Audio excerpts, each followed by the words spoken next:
صراط الذين أنعمت عليهم غير المغضوب عليهم ولا الضالين آمين. بسم الله الرحمن الرحيم.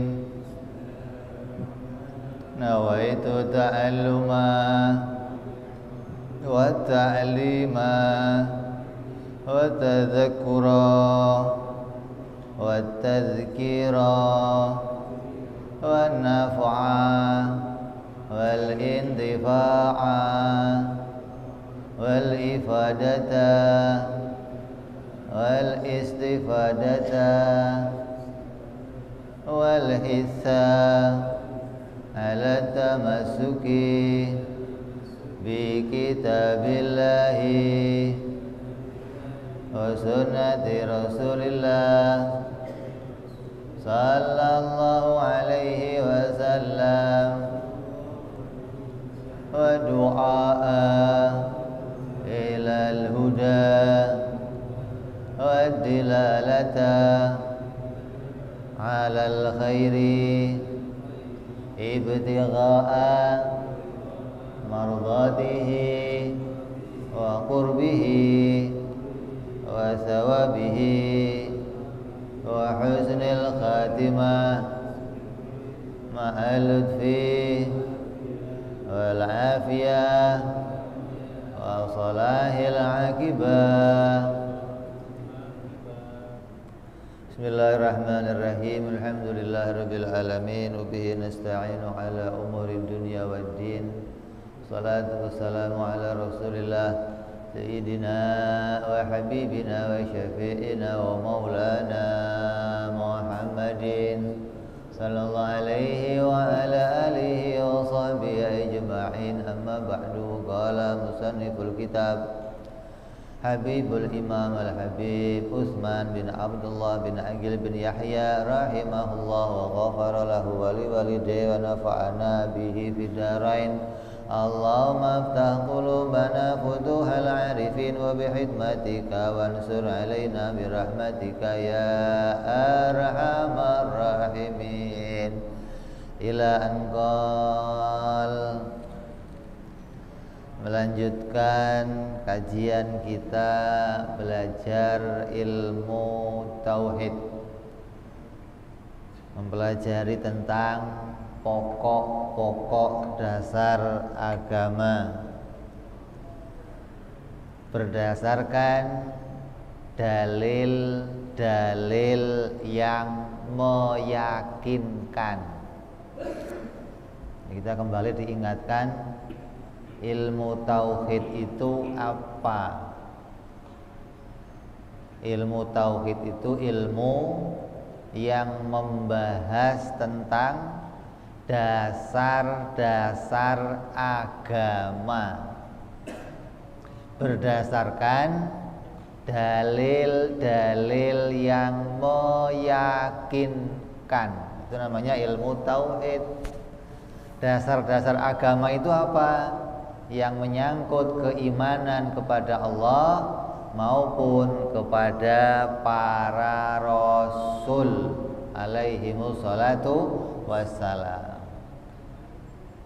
Jadi kalau kita nanya sekarang, orang hanya tahu dasar-dasar agama Islam itu apa. Pokoknya orang Islam itu ya yang tahlilan, orang Islam itu ya yang maulidan. Itu bukan menjadi dasar-dasar agama, itu namanya furu', cabang-cabang dari agama. Kalau masalah cabang agama, maka antara kita boleh ada perbedaan, karena ikhtilafu ummati rahmah. Perbedaan di antara umatku, kata Rasul sallallahu alaihi wasallam, itu adalah rahmat. Perbedaan apa? Perbedaan masalah furu' atau cabang-cabang dalam agama. Seperti apa? Yang satu sholat subuh pakai kunut, yang satu enggak pakai kunut. Maka ini cabang-cabang agama.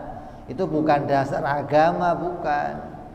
Yang satu sholatnya, tahiyatnya lurus, yang satu goyang-goyang, itu bukan dasar agama, maka boleh terjadi perbedaan. Dan perbedaan yang demikian tetap harus membuat kita saling bersebelahan. Yang keliru kadang ketika ada perbedaan kemudian terjadi permusuhan. Enggak boleh, itu bukan perbedaan namanya. Perbedaan pendapat harus menjadi rahmat, menjadi petunjuk bahwa Islam itu agama yang luas, yang tiap-tiap ulama bisa berpikir hingga bisa mengambil suatu keputusan yang bisa diterima. Maka perbedaan apapun kita harus tetap bersebelahan. Jangan sampai ketika terjadi perbedaan lalu bermusuhan, nggak boleh. Jangankan sesama muslim, kita berbeda dengan orang kafir, tetap kita bersebelahan. Tetangga kita orang kafir, apa terus kita musuhi? Nggak boleh. Tetangga kita lain madhab, oh dia madhabnya Hanafi, saya Syafi'i, tetap bertetangga, bersebelahan. Maka perbedaan harus kita pahami, tidak boleh menimbulkan perpisahan, tidak boleh menimbulkan permusuhan. Perbedaan harus menimbulkan rahmat. Adapun masalah akidah, kata ulama tidak boleh ada perbedaan. Masalah akidah, masalah tauhid harus satu prinsip, harus satu pendapat yang berkaitan tentang apa? Keimanan kepada Allah dan keimanan kepada para rasul alaihimus salatu wassalam. Lah kalau masalah Allah berbeda kan repot. Yang satu mengatakan Allah di atas, yang satu mengatakan Allah tidak di atas. Ini enggak boleh berbeda. Karena masalah keimanan harus satu makna, harus satu pengertian. Sumbernya harus satu sumber yang jelas. Makanya kita di sini mengkaji ilmu tauhid agar akidah kita, prinsip keimanan kita sama dengan prinsip keimanannya para ulama-ulama terdahulu, sama dengan keimanannya para sahabat Rasul, sampai dengan keimanannya sama dengan yang diyakini, yang diimani para Rasul alaihimus salatu wassalam. Makanya ini kita penting ngaji ilmu ini, jangan ngajinya tentang toriko aja, wiritan aja.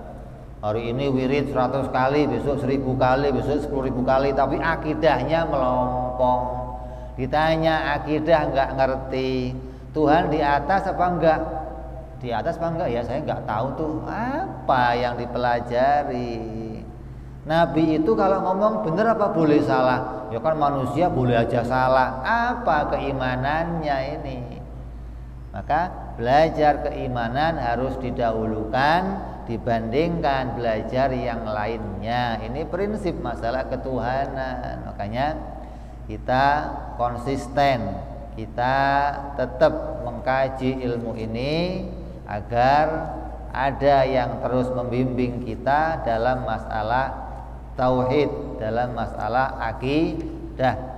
Di masjid yang mulia ini setiap minggu juga terdapat pengajian yang isinya ada pengajian fikih, ada pengajian tafsir, ada pengajian ilmu hadis. Maka saya mengambil satu bagian dari pengajiannya, yaitu mengajarkan ilmu akidah agar hati kita tetap punya prinsip yang benar tentang Allah Subhanahu wa ta'ala. Hari ini kita melanjutkan pembahasan kita yang sudah 2 bulan kita tinggalkan. Sebelum Ramadan kita sudah penutupan, sekarang sudah lepas bulan Syawal. Berarti sudah hampir lebih dari 2 bulan. Terakhir kita membahas masalah wajib Allah mukhalafah lil hawadis. Wajib Allah berbeda dengan makhluknya. Ya, wajib nggak? Wajib nggak? Wajib Tuhan, wajib Allah berbeda dengan makhluknya. Mustahil kalau Allah itu terdapat persamaan dengan makhluk. Maka kalimat berbeda ini sudah dipahami sejak dulu. Kita tahu kalau Tuhan dengan makhluk pasti berbeda. Pikirannya bagaimana? Gambarannya yang bisa dibangun akal. Yang paling gampang adalah yang bikin meja. Saya mau tanya, ini meja dibikin enggak? Hah? Apa jadi sendiri? Meja dibikin. Yang bikin meja sama enggak kayak meja ini? Sama. Yang bikin botol sama enggak kayak botol? Yang bikin rumah sama enggak kayak rumah? Yang bikin manusia sama enggak kayak manusia? Wajib berbeda. Ini harus kita imani. Maka sebatas mana? Kalau cuma tahu Allah wajib beda, semuanya tahu. Tapi kita mau belajar sebatas mana orang Muslim harus tahu perbedaan Tuhan dengan makhluk. Maka ulama memberikan mata pelajaran bahwa kita orang Muslim harus tahu perbedaan Tuhan dengan makhluk dalam 3 perkara. Yang pertama, harus tahu beda Allah dengan makhluk pada zatnya. Zatnya Allah berbeda dengan zatnya makhluk. Yang kedua, sifatnya. Sifat Allah berbeda dengan sifat makhluk. Yang ketiga, perbuatannya. Maka perbuatan Allah berbeda dengan perbuatan makhluk. Maka orang yang tahu 3 ini, maka dia dianggap telah menggugurkan kewajibannya di dalam meyakini Allah wajib bersifat mukhalafah lil hawadis. Jadi kalau cuma tahu ya pokoknya beda Allah dengan makhluk beda. Nah, saya tanya, kalau kamu sama monyet beda enggak? Bedanya di mana? Kamu sama monyet beda enggak? Bedanya di mana? Ya harus tahu bedanya. Jangan monyet kan tinggalnya di hutan, Beb. Lantar kalau ada manusia tinggal di hutan sama dengan monyet dong. Bedanya di mana monyet dengan kita? Oh, bedanya tidak boleh ada perbedaan di dalam nafsiyah atau perkara pokok. Apa diantaranya? Manusia bisa berpikir, monyet tidak bisa berpikir. Yang lainnya bisa. Monyet makan, kamu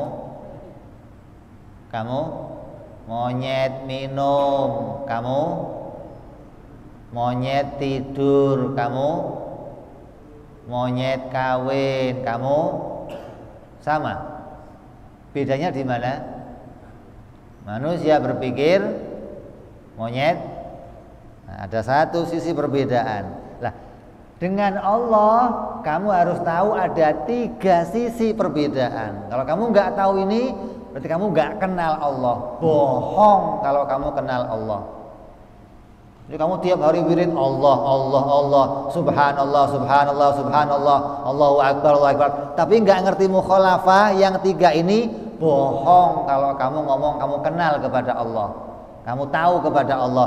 Kamu hanya tahu namanya Allah, tapi kamu nggak kenal keadaannya Allah. Hadis mengatakan man arafa nafsahu faqad arafa rabbahu. Siapa yang kenal dirinya maka akan kenal Tuhannya. Tafakkaru fi khalqillah wala tafakkaru fi dzatillah. Berpikirlah tentang keadaannya makhluk yang akan membawa kita mengenal keadaannya Allah. Begitu. Jadi harus tahu berapa? 3 sisi perbedaan. Yang pertama kita mau bahas, Allah berbeda dengan makhluk di dalam zatnya. Apa yang harus kita pahami?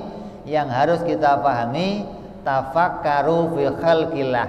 Kita berpikir tentang keadaan kita. Bagaimana kondisi zatnya kita? Bagaimana kondisi wujudnya makhluk?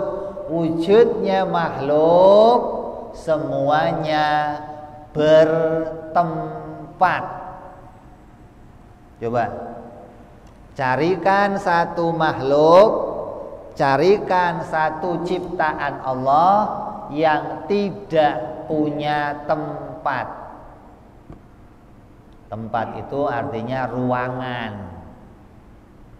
Setiap yang diciptakan Allah pasti punya ruang, pasti punya tempat di antara langit dan bumi. Kita gambarkan ruangan itu seperti ruangan inilah. Ini masjid ini ada ruangannya. Maka semua yang masuk ke dalam masjid ini pasti mengambil sebagian ruangan yang ada di dalamnya. Contoh, kalau masjid ini dipenuhi dengan manusia, masuk lagi, masuk sampai 1000 orang, yang terjadi apa? Ruangannya penuh. Nah, dipenuhi apa? Manusia. Artinya manusia yang masuk ke masjid ini itu mengambil sebagian ruangan yang ada di dalamnya. Masing-masing ngambil ruangan sampai nanti masjid ini menjadi penuh. Maka yang diciptakan Allah antara langit dan bumi, setiap yang ciptakan Allah itu punya ruangan sendiri-sendiri. Matahari ada ruangannya, ada tempatnya. Bulan ada tempatnya, bintang ada tempatnya, bumi, manusia, air, hutan, lautan, ikan, hewan, semua memenuhi ruangan antara langit dan bumi. Jadi tiap-tiap yang diciptakan Allah, yang pertama harus kita imani, mereka pasti diciptakan punya tempat. Pasti diciptakan punya ruangan. Bisa ruangannya di atas, bisa di bawah, bisa di kanan, bisa di kiri, bisa kecil, bisa besar. Terus bisa berkumpul, bisa berpisah. Adapun zatnya Allah, maka zatnya Allah tidak membutuhkan tempat. Zatnya Allah tidak membutuhkan ruang. Maka jangan sampai kita mengimani Allah itu ada di atas. Kalau Allah ada di atas berarti Allah bertempat. Berarti Allah mengambil ruangan di antara langit dan bumi. Sedangkan ruangan antara langit dan bumi itu penuh diisi oleh makhluk.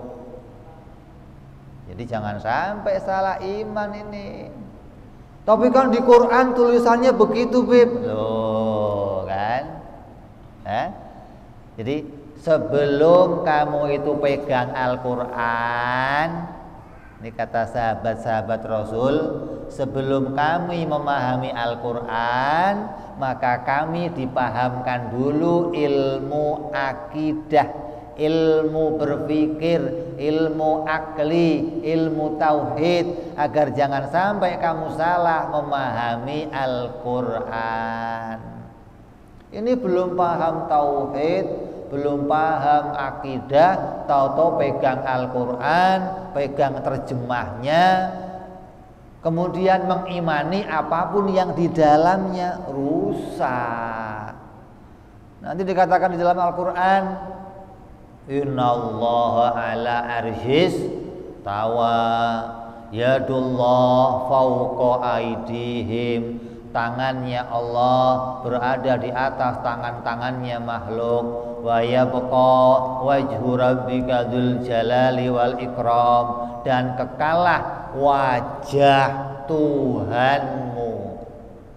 Akan mengartikan sembarangan ketika sudah mulai pegang Al-Quran, pegang terjemahan, tapi nggak punya ilmu akidah. Maka kita harus mendasari dulu anak-anak kita dengan ilmu akidah sebelum mereka memegang Al-Quran, memegang tafsir, memegang terjemahannya. Ya, jadi beda. Yang pertama yang harus kita yakini bahwa Allah Subhanahu wa Ta'ala itu tidak bertempat. Maka tidak boleh mengatakan Allah berada pada satu posisi, Allah ada di atas. Tidak boleh. Apalagi mengatakan Allah atau Tuhan ada di mana? Ada di mana? Ada nggak yang meyakini begitu? Ada. Tuhan itu di mana-mana. Ada begitu? Parah sekali. Kalau mengatakan pada satu posisi di atas saja nggak mungkin, apalagi di beberapa tempat. Maka harus kita bedakan. Itu maknanya perkara yang mustahil bagi Allah. Ada lagi yang mengatakan, Tuhan ada di dalam hati. Wah, ini parah lagi. Yang di dalam hati itu bukan Allah. Yang di dalam hati itu apa? Ilmu, pengetahuan tentang Allah tersimpan dalam hati. Kalau wujudnya Allah tidak butuh tempat. Kalau kamu katakan Allah itu ada di atas, kamu tanya kepada yang mengatakan atas itu makhluk, atas itu sesuatu yang diciptakan oleh Allah. Langit, bumi ini ciptaan Allah. Kalau langit dianggap atas, maka langit itu diciptakan. Kita bertanya, lah sebelum langit itu diciptakan, Allah di mana?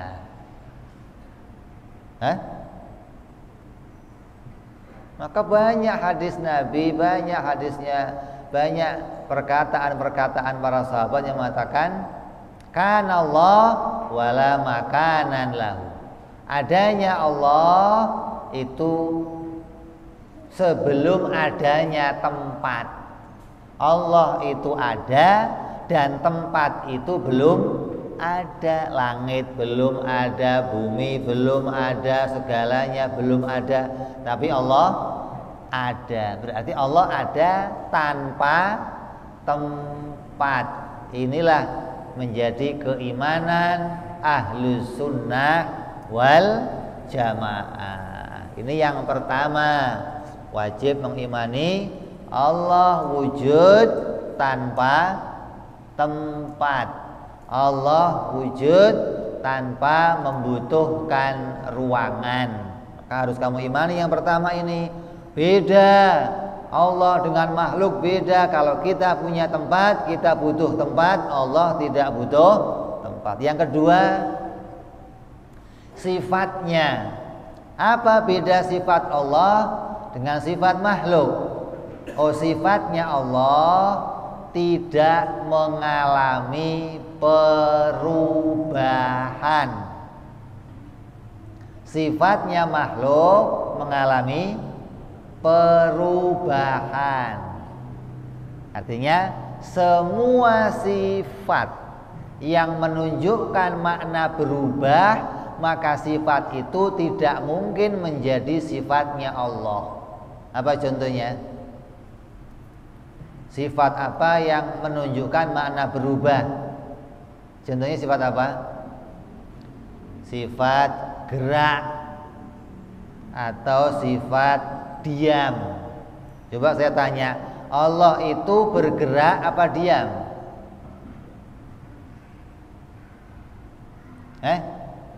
Coba saya tanya kamu yang biasa wiritan, yang biasa zikir 10.000 kali, 100.000 kali, saya mau tanya, Allah itu gerak apa diam?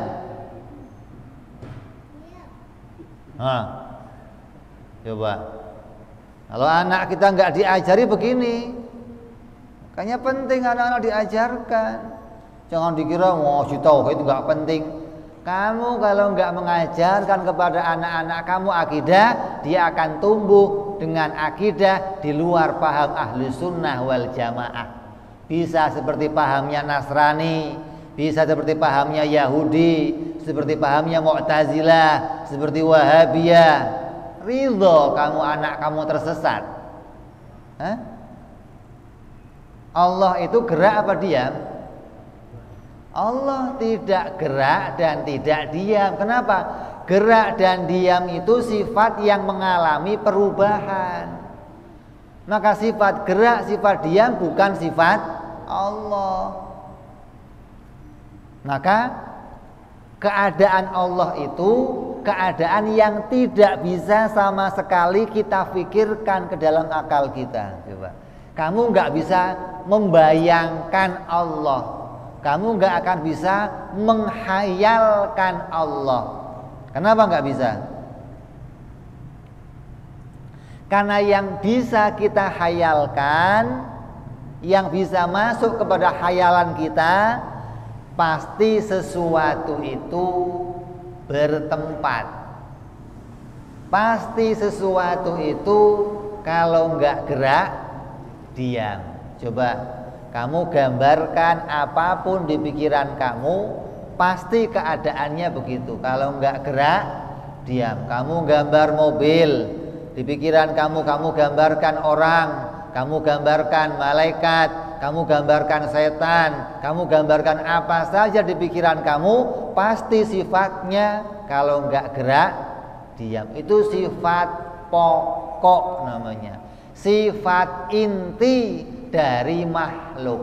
Sedangkan Allah tidak butuh gerak dan tidak butuh diam. Jadi kamu hati-hati kalau ketemu ayat Al-Quran atau ketemu hadisnya Rasul yang mengatakan Allah sepertiga malam turun. Coba, mau dimaknai apa coba? Allah sepertiga malam turun, menjelang subuh naik. Lah kalau ada turunnya ada naiknya berarti ngapain dia? Gerak. Dia berpindah dari satu tempat ke tempat yang berarti mengalami Bagaimana kita mau mensifati Allah begitu? Sedangkan dalam pemahamannya orang-orang di luar ahli sunnah, bahwa meyakini Allah bergerak itu akidah. Siapa yang enggak meyakini Allah bergerak kalau malam turun ke bumi, hampir pagi naik lagi ke langit, maka dia berdosa. Hati-hati. Kita sebaliknya, kamu tidak boleh meyakini kalau Allah itu turun dari langit. Kenapa? Karena Allah enggak di atas dan Allah tidak gerak dan diam. Bagaimana mau kamu yakini Allah turun dari langit? Lah terus kalimat dalam hadis Allah turun maknanya apa, Bib? Maknanya Allah menurunkan.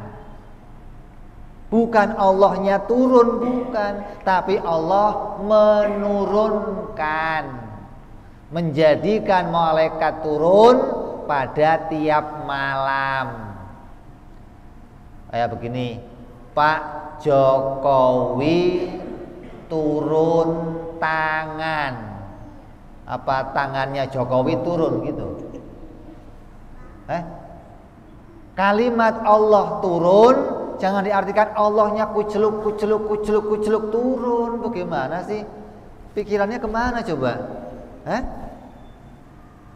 Allah turun maknanya Allah itu menurunkan malaikatnya untuk membantu hambanya, menolong hambanya, mendengarkan permintaan hambanya. Ini perintah Allah kepada malaikat. Allah menugaskan malaikat yang mereka ibadahnya mencatat amal-amalnya makhluk. Gitu harusnya. Ada lagi dalam ayat yang lain, wa jaa rabbuka wal malaku soffan soffa, dan datanglah Tuhanmu dan ketika itu malaikat telah siap berbaris-baris. Nah, kamu kira Tuhan itu ketua upacara apa? Ketika komandan upacara datang, semuanya berbaris-baris menyambutnya. Nggak boleh meyakini begitu. Terus wajah itu yang datang siapa, Bib? Yang datang itu rahmatnya Allah, pahalanya Allah, hadiah dari Allah, upah dari Allah. Allah mendatangkannya. Bukan Allahnya datang kuceluk. Bagaimana memahami itu? Jadi harus kita imani dengan benar, iman kepada Allah. Hingga kamu tidak sampai ketika sholat Allahu Akbar, Allah di atas ngeliatin saya, anteng aja diliatin Allah dari atas saya. Bagaimana imannya begitu? Ikut siapa imannya begitu? Ahlus sunnah yang mana yang begitu coba? Para imam kita tidak ada satupun yang mengimani Allah ada di atas.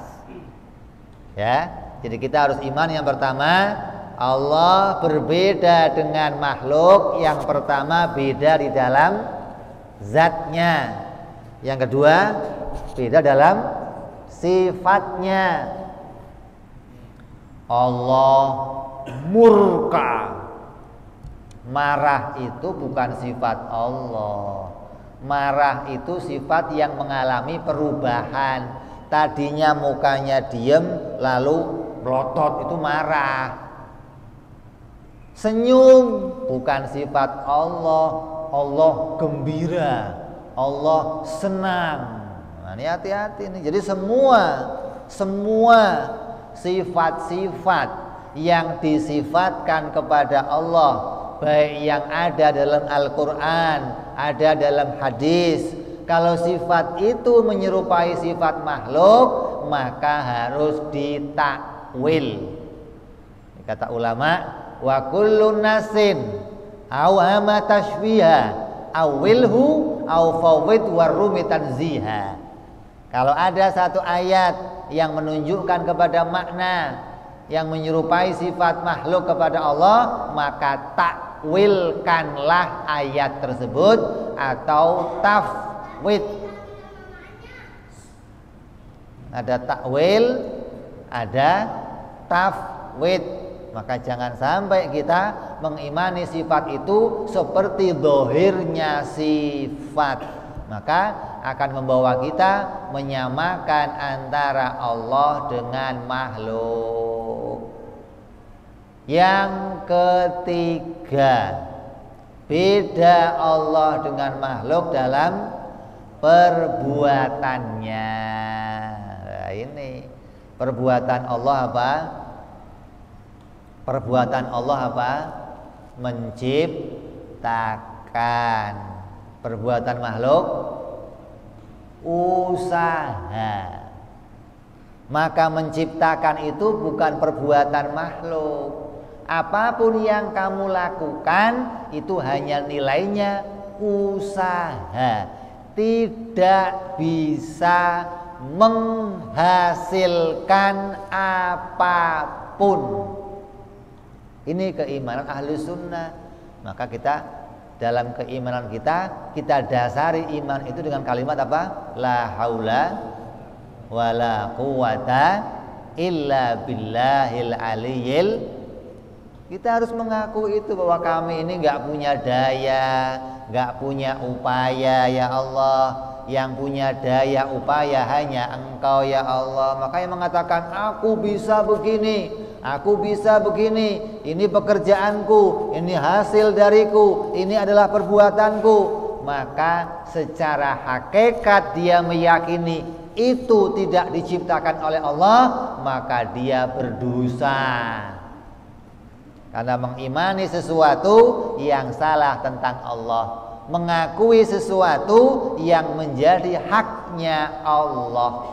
Apa haknya Allah? Haknya Allah itu sebagai pencipta alam semesta.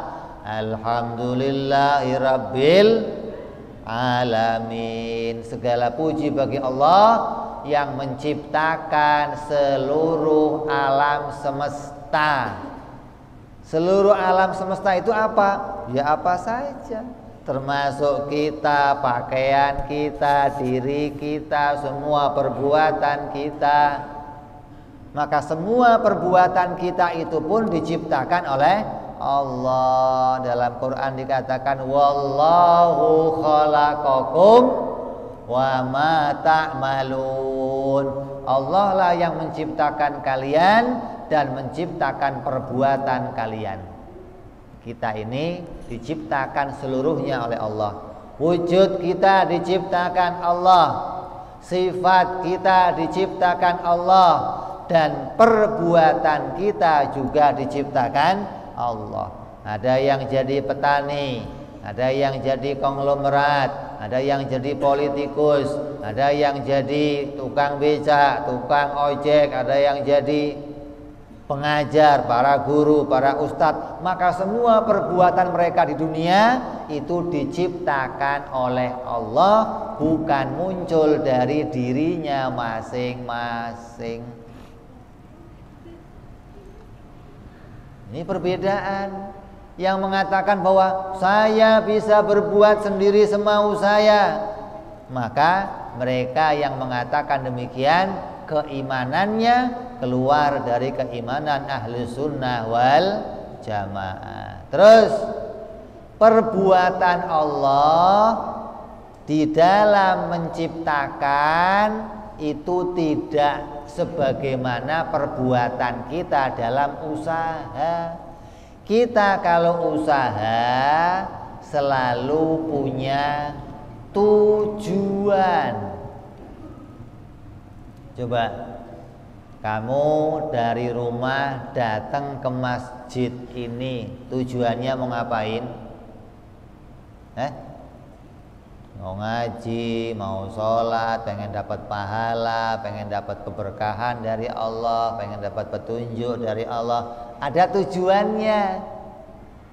Kamu membuat rumah, tujuannya apa? Oh, untuk berteduh, untuk berlindung dari panas, dari dingin. Kamu makan, tujuannya apa?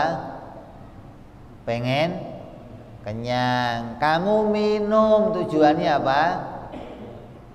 Kamu kawin, tujuannya apa? Cari anak apa cari enak? Ada selalu punya tujuan. Nah sekarang kita tanya, alam ini sebelum diciptakan Allah, alam ini ada enggak? Ada enggak alam ini? Ada enggak? Enggak ada. Kalau alam ini ada, enggak diciptakan lagi sama Allah. Makanya alam ini enggak ada, maka diciptakan oleh Allah. Nah kita tanya, sebelum alam ini diciptakan, tiba-tiba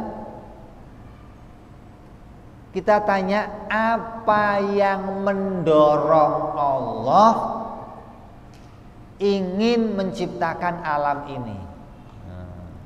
Tujuannya apa? Apa tujuannya Allah menciptakan langit, bumi, semuanya makhluk, malaikat, jin, manusia? Apa tujuannya?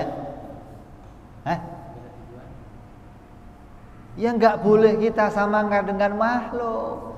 Kalau kamu katakan, oh tujuannya agar begini, berarti perbuatan Allah kita samakan dengan perbuatan makhluk. Jadi nggak boleh kita katakan, oh Allah bikin ini tujuannya untuk ini, Allah bikin ini tujuannya untuk ini. Nggak boleh.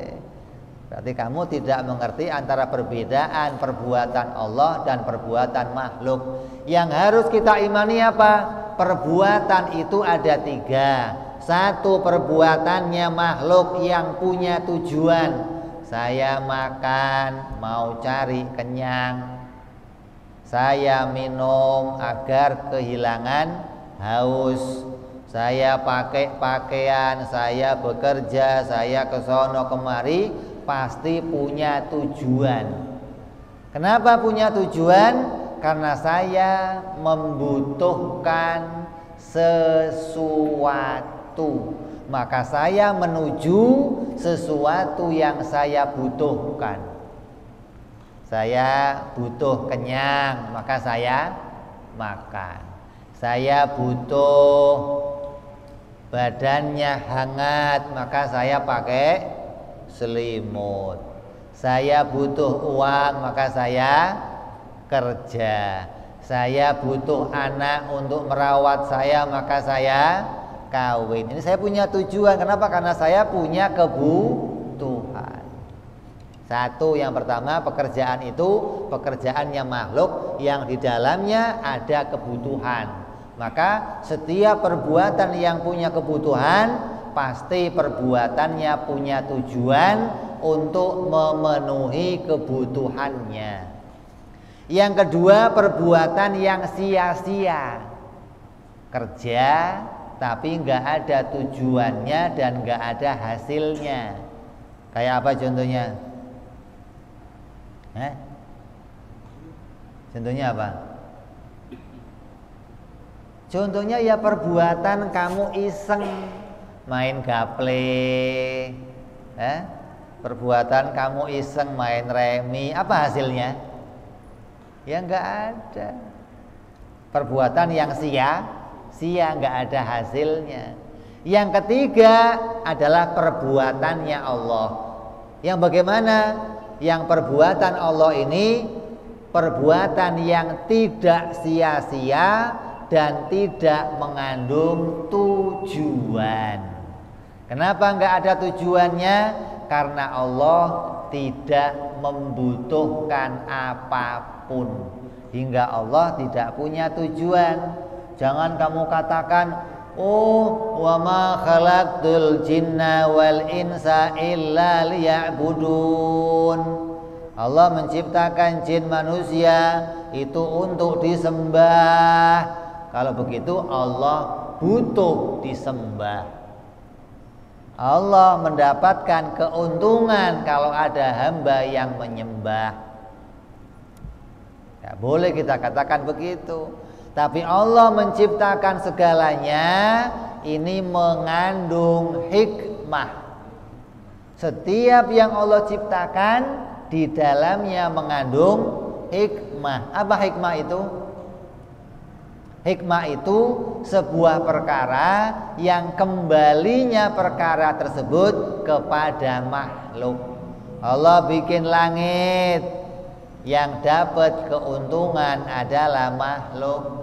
Allah bikin bumi, yang untung adalah makhluk. Allah bikin nabi, yang untung makhluk. Allah bikin apapun, kembali keuntungan dan kerugiannya kepada makhluk.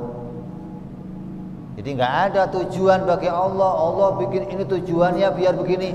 Kalau masih dalam hati kita mengatakan sebuah tujuan pada perbuatan Allah, berarti kita masih menyamakan antara perbuatan Allah dengan perbuatan makhluk. Maka kita masih dalam posisi berdosa. Ya, kita akan teruskan sebentar lagi setelah masuk azan Isya. Fadhol.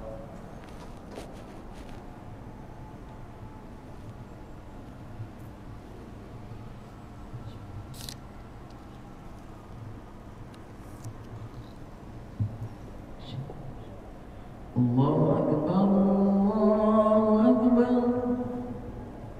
Allahu Akbar,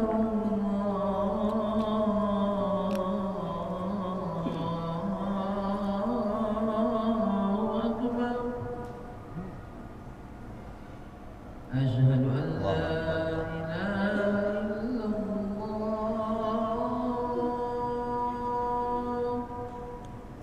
Asyhadu an la ilaha illallah.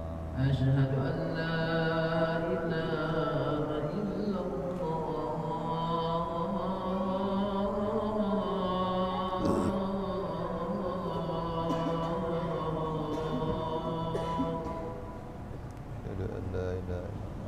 أشهد أن محمدا رسول الله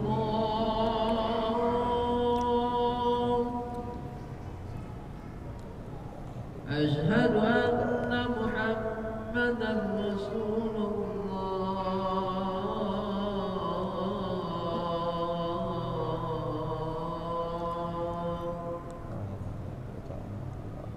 حي على الصلاة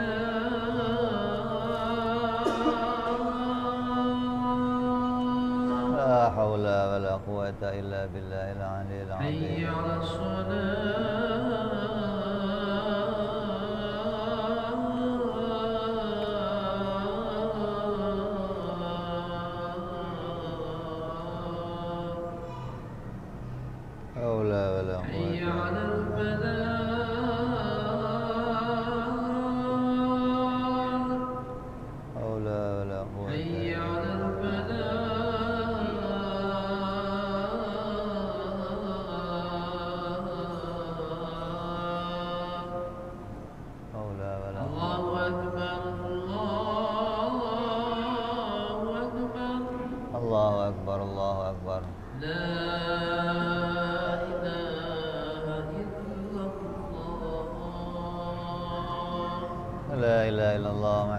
Rasulullah sallallahu alaihi wa ala alihi wasallam. Allahumma rabb hadhihi ad-da'wati at-tammah wa salatil qa'imati sayyidina Muhammadil wasilati wal fadilah wa isyarafa wa darajatal aliyata rafi'a wa badhul maqamal mahmud alladhi wa'ata ya arhamar rahimin.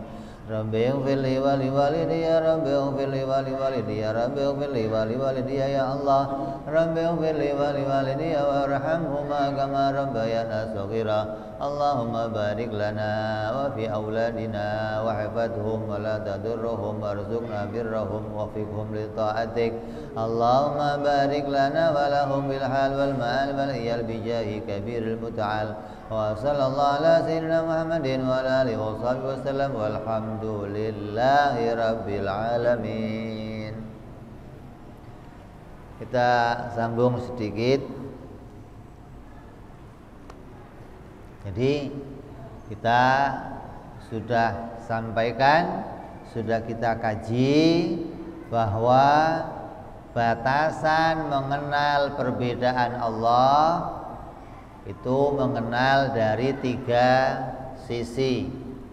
Yang pertama, Allah beda dalam zatnya, yaitu zatnya Allah bukan jirim, bukan menempat, bukan benda. Yang kedua, berbeda dalam sifatnya. Sifat Allah tidak mengalami perubahan. Sifat Allah tidak gerak, tidak diam. Sifat Allah tidak kumpul, tidak pisah dengan sesuatu.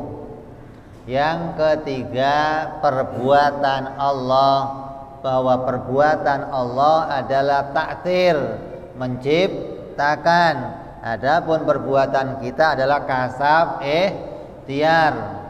Dan perbuatan Allah itu tidak punya gharad, tidak punya tujuan. Adapun perbuatan makhluk selalu punya tujuan. Berikutnya kita bicara dalil. Apa dalilnya Allah Subhanahu wa taala bersifatan mukhalafah lil hawadis? Dalilnya adalah kalam Al-Qur'an berupa ayat Asy-Syu'ara, surat Asy-Syu'ara ayat 11 yang mengatakan laisa kamislihi syai'un, tidak ada satupun yang menyerupai Allah, baik serupa dalam zatnya, serupa dalam sifatnya, atau serupa dalam perbuatannya. Ayat yang lainnya lagi, lam yalid wa lam yulad wa lam yakun lahu kufuwan ahad. Tidak ada satupun yang sama, yang setara dengan Allah Subhanahu wa ta'ala. Maka ini ayat yang jelas yang menyatakan bahwa wajib tiap orang yang beriman meyakini Allah berbeda dengan makhluk. Maka ulama menjelaskan batasannya. Sebatas mana kita tahu perbedaan Allah? Sebatas 3 perkara. Tahu beda dalam zatnya, beda dalam sifatnya, dan beda dalam perbuatannya. Kamu tahu 3 ini, gugur kewajiban kita tentang wajibnya kita mengimani Allah Subhanahu wa ta'ala. Kemudian yang akhir, Habib Utsman bin Abdullah bin Aqil bin Yahya menuntun kita, maka sepatutnya, maka selayaknya bagi setiap orang yang beriman, yang memiliki keyakinan yang benar tentang wajibnya Allah berbeda dengan makhluk, agar mereka memperbanyak tasbih kepada Allah. Apa artinya tasbih? Apa tasbih? Mensucikan Allah. Kapan kita tasbih? Dalam sholat isinya penuh dengan tasbih. Waktu ruku subhana rabbiyal azim, waktu sujud subhana rabbiyal a'la. Habis sholat kita baca subhanallah subhanallah. Maka kata Habib Utsman, perbanyaklah kalimat tasbih kepada Allah, maknanya zikir untuk mensucikan Allah. Apa yang mau kita sucikan? Apa yang mau kita tasbihkan kepada Allah? Mensucikan Allah dari persamaannya kepada makhluk. Maka tiap zikirnya subhanallah, subhanallah, subhanallah. Ingat, ya Allah, zatmu maha suci dari tempat, sifatmu maha suci dari mengalami perubahan, perbuatanmu maha suci dari mengambil tujuan. Ini mensucikan Allah. Kalau 3 ini nggak ada yang kita ingat, berarti kita nggak pernah mensucikan Allah. Mulutnya tasbih, subhanallah, subhanallah, subhanallah, tapi hatinya tidak mensucikan Allah. Karena kamu nggak ngerti apa yang mau disucikan dari Allah. Maka dengan ngaji ilmu ini, kamu tahu apa yang harus saya sucikan dari Allah. Oh, Allah suci dari persamaan dengan makhluk. Zatnya Allah bukan zat yang bertempat seperti makhluk. Sifatnya Allah bukan sifat yang berubah-ubah seperti sifat makhluk. Perbuatannya Allah bukan punya tujuan seperti perbuatan makhluk. Maka ini tasbih yang harus kita perbanyak, ini tasbih yang harus kita ucapkan agar kita jadi orang mukmin yang mensucikan Allah. Orang mukmin yang imannya bersih, orang mukmin yang imannya tanzih. Jangan sampai jadi orang mukmin tapi imannya kotor. Ada banyak. Yang bagaimana iman yang kotor? Yang menyerupakan Allah dengan makhluk, yang mengatakan Allah ada di atas. kotor imannya. Yang mengatakan Allah punya tangan, Allah punya wajah, tapi tangannya nggak seperti tangan makhluk, kotor imannya. Yang mengatakan Allah menciptakan ini tujuannya untuk ini, Allah menciptakan ini tujuannya untuk ini, kotor imannya. Maka orang yang imannya kotor sampai hari kematiannya, maka dia mati membawa dosa yang besar kepada Allah Subhanahu wa ta'ala. Maka kita harus senantiasa mensucikan Allah dengan akidah yang benar agar iman kita bersih sampai hari kematian kita. Mudah-mudahan Allah panjangkan umur kita, Allah sehatkan badan kita, Allah kuatkan iman kita, Allah bersihkan akidah kita, Allah sucikan keimanan kita, dan Allah benarkan iman kita sampai ke akhirat, hingga kita selamat dunia sampai selamat di akhirat. Amin ya rabbal. Banyak kurangnya dari saya, mohon dimaafkan. Hadanallahu wa iyyakum ajmain wa ila hadratin nabi. Al-Fatihah. A'udzu billahi minasyaitonir rajim. Bismillahirrahmanirrahim. Alhamdulillahirabbil alamin arrahmanir rahim maliki yaumiddin. Iyyaka na'budu wa iyyaka nasta'in. Ihdinas siratal mustaqim. صراط الذين أنعمت عليهم غير المغضوب عليهم ولا الضالين آمين